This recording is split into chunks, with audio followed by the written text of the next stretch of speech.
যারা বলবে যে আল্লাহ আমাদের রব, এরপর 5 ওয়াক্ত নামাজ পড়ে এটাকে সাক্ষ্য দিবে, প্রত্যেক ওই অন্যায় কাজ থেকে নিজেকে বিরত রাখার সর্বোচ্চ চেষ্টা করবে। কোন অন্যায় লিপ্ত হলে সঙ্গে সঙ্গে ক্ষমা চেয়ে অনুতপ্ত হয়ে সে অন্যায় থেকে ফিরে আসবে, আর বেশি বেশি আল্লাহর প্রশংসা করবে, বেশি বেশি নিজের প্রতি যে অনুগ্রহ তার স্বীকৃতি দিবে, আল্লাহ যে অনুগ্রহ করেছে। পিতা মাতা আত্মীয় স্বজন সব দিকে খেয়াল রাখবে।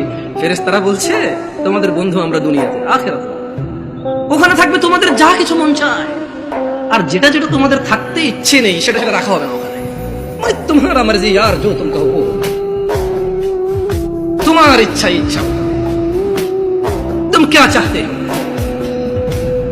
কি লাগবে তোমার সেটাই রাখা হবে, কি লাগবে না তোমার সেটা রাখা হবে না। নুজুলাম মিন গফুরির রহিম, এটা ক্ষমাশীল পরম দয়ালু আল্লাহর পক্ষ থেকে আপ্যায়ন। মানে একজন মানুষ জান্নাতে গেলে তার যা মন চাইবে তাই সে পাবে, আর যা মন চাইবে না তা ওখানে উপস্থিতি থাকবে না। এটা নাকি আল্লাহর পক্ষ থেকে আপ্যায়ন। সুবহানাল্লাহ, আল্লাহু